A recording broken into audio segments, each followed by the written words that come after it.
Hello friends, you are most welcome in this class. मित्रों, पिछली video में हमने प्रेजेंट इंडेफिनिट या फिर सिंपल प्रेजेंट के एक पार्ट की बात की थी, जहां पर लिखने का अभ्यास किया जाता है, रूल्स की बात हुई थी।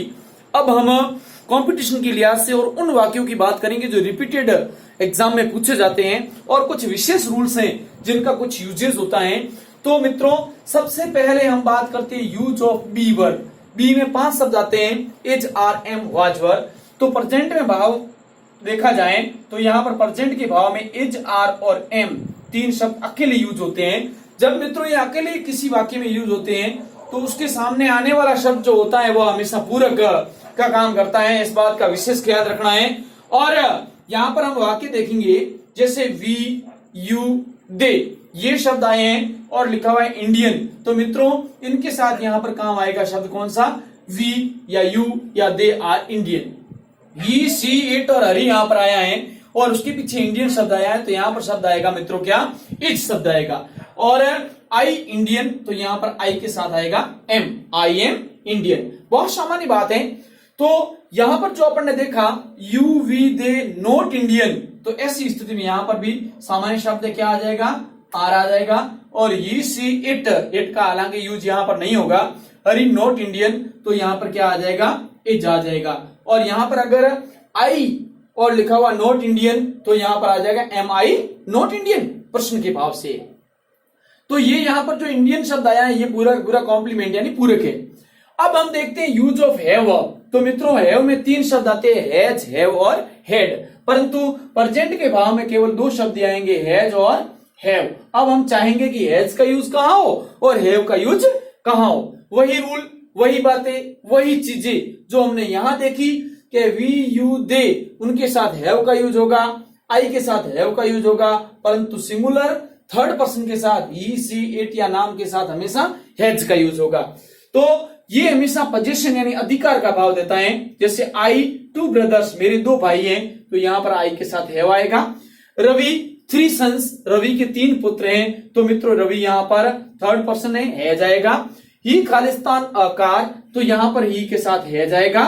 दे खालिस्तान नोट एनी बुक, उनके पास कोई पुस्तक नहीं है, तो मित्रों यहां पर देव के साथ क्या आएगा? दे के साथ हैव आएगा। परंतु खास बात हमें देखने को यहां पर यह मिली कि बी वर्ब के साथ जब 2 प्लस मेन वर्ब की फर्स्ट फॉर्म यूज होती है तो ऐसी स्थिति में उस वाक्य में कोई न कोई इंटेंशन यानी विशेष इरादा हो जाता है। परंतु हैव वर्ब के साथ 2 प्लस मेन वर्ब की फर्स्ट फॉर्म का यूज होता है तो वहां पर मजबूरी यानी कंपल्सन बन जाता है। क्या बन जाता है? कंपल्सन। आओ हम वाक्यों के माध्यम से समझते हैं। जैसे लिखा, I am to learn English, मुझे इंग्लिश सीखनी है, यानी मेरा सीखने का जज्बा है, मेरा सीखने का इरादा है। Hari is to go to school, Hari को स्कूल जाना है, यानी जाने का उसका इरादा है। तो यहां पर इज के साथ, एम के साथ जो 2 प्लस मेन वर्ब की फर्स्ट फॉर्म आई है, ये यहां पर इंटेंशन यानी क्या बता रहा है? इरादा बता रहा है। परंतु हैव वर्ब के साथ 2 प्लस मेन वर्ब की फर्स्ट फॉर्म आती है तो वहां पर मजबूरी हो जाती है कि बेचारे को वो काम करना होता है। जैसे I have to learn English, मुझे इंग्लिश सीखनी पड़ रही है, सीखना चाहता नहीं हो, पड़ रही है। Hari has to go to school, Hari को स्कूल जाना पड़ रहा है। जैसे I have to wash clothes, मुझे कपड़े धोने पड़ रहे हैं। I have to watch TV, मुझे टीवी देखनी पड़ रही है, यानी मेरी मजबूरी है। परंतु मैं यहां पर कहूं कि I am to cook food, मुझे खाना पकाना है, अर्थात उसके पीछे मेरा इरादा है। अब हम जो बात करने जा रहे हैं, some special users of present indefinite tense, यानी कुछ विशेष परिस्थितियां हैं जिनके अंदर हमेशा सिंपल प्रेजेंट का ही यूज किया जाता है। सिंपल प्रेजेंट के बारे में अपन देखते हैं। पहला शब्द हमारे समक्ष है यूनिवर्सल ट्रुथ, यानी शाश्वत सत्य जो बात है, जो होनी है वो होके रहेगी। परमानेंट क्वालिटी यानी स्थायी गुण की बात है, या फिर हिस्टोरिकल फैक्ट्स यानी कोई ऐतिहासिक बात है और तथ्य के रूप में है। साइंटिफिक फैक्ट यानी वैज्ञानिक तथ्य है कोई, या फिर मैथमेटिकल फैक्ट्स यानी गणितीय तथ्य है, या फिर लाइव कमेंट्रीज है, जैसे सीधा प्रसारण चल रहा है, जैसे the bowler balls throws the ball and the batsman hits the ball for 6 runs।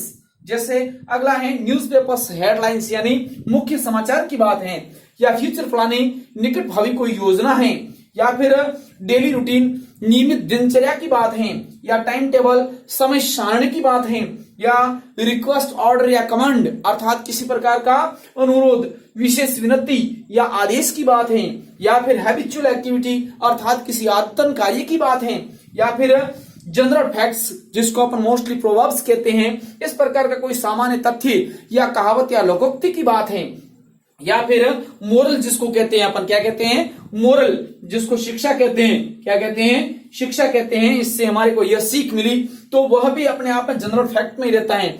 या ज्योग्राफिकल फैक्ट्स यानी भौगोलिक तथ्यों की बात है।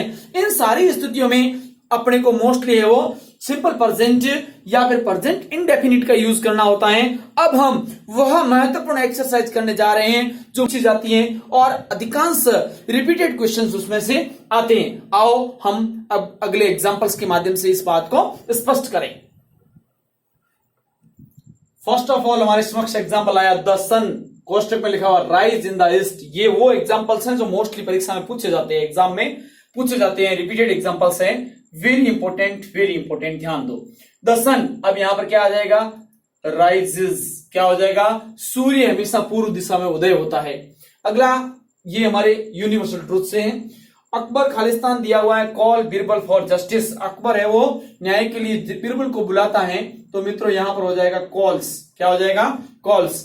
अगला वैज्ञानिक यानी साइंटिफिक फैक्ट है, water boil at 100 degree Celsius, यानी 100 डिग्री तापमान पर पानी को गर्म किया जाए तो वो भाप बन के उड़ जाएगा, बिल्कुल सत्य बात है। तो यहां पर हो जाएगा water boils. Water freeze at 0 degree Celsius, अगर पानी को 0 डिग्री तापमान दिया जाए तो वह फ्रीज का मतलब क्या है, यहां पर जमने से है, तो वाटर के फ्रीजेस हो जाएगा। वी खालिस्तान ईयर विथ आवर ईयर्स, हम कानों से सुनते हैं, ये परमानेंट क्वालिटी है, तो यहां पर ईयर का ईयर ही रहेगा क्योंकि वी के साथ मैन की फर्स्ट फॉर्म लगेगी। 10% die in an accident, die का डाई रहेगा। यह मुख्य समाचारों में अपन सुनते हैं कि एक दुर्घटना में 10 लोग मारे गए। अगला एग्जांपल लिया द बॉलर थ्रो, यहां पर आ जाएगा थ्रोज, और the ball and the batsman hit, तो हो जाएगा hits the ball for 4 run. अपन अक्सर लाइव कमेंट्री सुनते हैं, the bowler throws the balls and the batsman hits for the 4 runs, तो the batsman hits the ball for 4 runs. इस प्रकार से फ्लो में जो बोलते हैं हिट्स और थ्रोज, ये प्रेजेंट सिंपल का ही रूल्स है।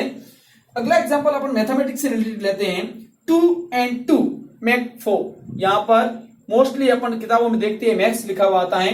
मित्रों ये वेरी इंपॉर्टेंट एग्जांपल है जहां पर मैक लगाना ही सबसे सुटेबल और सही है, क्या 2 और 2 4 होते हैं। My friend plans to buy a bungalow, अर्थात फ्यूचर प्लानिंग की बात कर रहा है, तो यहाँ फ्रेंड्स के लिए माई फ्रेंड के लिए प्लान्स हो जाएगा, मैंने की फर्स्ट फॉर्म के पीछे एस लग जाएगा, वो बंगलो खरीदने की योजना बना रहा है। The earth revolves, very important example जो मोस्टली एग्जाम के अंदर पूछा जाता है, रिवॉल्व्स हो जाएगा कि पृथ्वी सूर्य के चारों ओर चक्र लगाती है।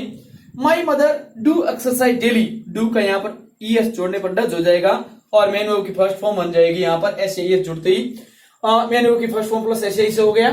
तो my mother does exercise daily, यानी मेरी माता जी हमेशा नियमित रूप से अभ्यास करती हैं। I know Mohit who, be verb अकेली दी हुई है, तो यहाँ मोहित के लिए मित्रों इज का प्रयोग किया जाएगा। वेरी इंपॉर्टेंट एग्जांपल है यह भी, बी वर्ब के रूप में हो गया कि I know Mohit who is an engineer. The dog bark at the strangers, यानी कुत्ते हैं वो हमेशा अजनबी को देख करके भौंकते हैं, बिल्कुल सही बात है। यहाँ पर शब्द आएगा बाक्स, क्या आ जाएगा, बाक्स, और डॉग यहाँ पूरी प्रजाति के लिए आया इसलिए इसके आगे शब्द क्या लगाए, द लगाए। नेक्स्ट एग्जांपल हमारे पास में है आई कम हियर डेली, आई के साथ यहां पर मेन वर्ब की फर्स्ट फॉर्म ही आएगी कम, और मैं यहां हमेशा आता रहता हूं, शब्द आ गया डेली यहां पर। द प्राइम मिनिस्टर खालिस्तान साइन डील, डील कहते हैं किसी प्रकार का जो समझौता करते हैं उसके लिए, तो मित्रों यहां पर साइन के साथ आ जाएगा साइंस। ही, अब देखो ये आदतन कार्य है, ये फ्यूचर प्लानिंग की बात थी, यह डेली रूटीन की बात थी, प्लानिंग की बात थी। अब ही यहां आदतन है ये, तो यहां पर क्या हो जाएगा, ही ड्रिंक्स, वह पीता है। अगला एग्जांपल आया है यहां पर प्लीज हेल्प, तो हेल्प का यहां पर हेल्प ही रहेगा, please help her with money, के धन से उसकी मदद कीजिए। अगला एग्जांपल आया यहां पर देखो व्हाट डज यू, अब डज आ गया, ऐसी स्थिति में नो का नो रहेगा और क्वेश्चन मार्क लगा हुआ है, सेंटेंस इंट्रोगेटिव है, बहुत सामान्य सा एग्जांपल है, क्वेश्चन बनता है तो हेल्पिंग वर्ब वाला जो सेंटेंस इंट्रोगेटिव होता है उससे ठीक पहले WH वर्ड लगाते ही वह प्रश्न बन जाता है। The prime minister Khalistan leave, अब यहां पर शब्द क्या आ जाएगा, लीव्स फॉर, यानी रवाना होंगे जापान नेक्स्ट मंथ, अगले महीने है वो प्राइम मिनिस्टर जापान जाने वाले हैं। ये भी फ्यूचर प्लानिंग से रिलेटेड एग्जांपल है। Honesty Khalistan the best policy भी लिखा हुआ है, तो यहां पर मित्रों एज लग जाएगा कि ईमानदारी सर्वश्रेष्ठ गुण होता है। अर्थक्वेक्स ऑफन, कम का कम ही आएगा क्योंकि यहां पर अर्थक्वेक्स हो गया है, जिसको भूकंप कहते हैं, कि प्राय भारत में आते रहते हैं। अब मित्रों यह भौगोलिक एक अपन ने पढ़ा था ज्योग्राफिकल फैक्ट, भौगोलिक तथ्य के अंदर आ गया। Time and tide very important example है, यहां पर सबसे महत्वपूर्ण बात है time and tide wait for none, यानी समय किसी का इंतजार नहीं करता है। तो मोस्टली यहां पर वेट्स भी लिखा हमारे को मिलता है। तो साथियों अधिकांश तौर पर हम देखें तो यहां पर वेट शब्द है वो वेरी इंपॉर्टेंट है और सही रहता है। अब आज की जो हमेशा की तरह वीडियो के अंत में रहती है अपनी जो प्रोवर्ब है, उस प्रोवर्ब की बात करते हैं। बहुत सामान्य सी प्रोवर्ब है और इंपोर्टेंट भी है। जैसा हमने लिखा हुआ देखा होगा, स्टिच, सिंपल सा शब्द है स्टिच इन टाइम सेव्स 9, क्या मतलब हुआ, स्टिच इन टाइम सेव्स 9, इसका मतलब ये होता है समय पर 1% 9 का काम करता है। यानी अगर हम समय का महत्व समझते हैं तो समय की बात है, ठीक है ना। एक समय पर अपने पास में अगर 1% हाजिर होता है तो कभी कभी वह 9% का काम कर लेता है। तो टाइम वैल्यूएबल है मित्रों, इन चीजों को पढ़ो, देखो और अपने मित्रों के साथ अच्छी लगे तो शेयर करो और कमेंट बॉक्स में जरूर लिख करके कमेंट डालो यह वीडियो आपको कैसा लगा, ताकि हमारे को आपका पुनर्बलन मिलता रहे, रीइंफोर्समेंट मिलता रहे और सुधार की आवश्यकता है तो भी आप जरूर लिख के डालें। All the best, bye.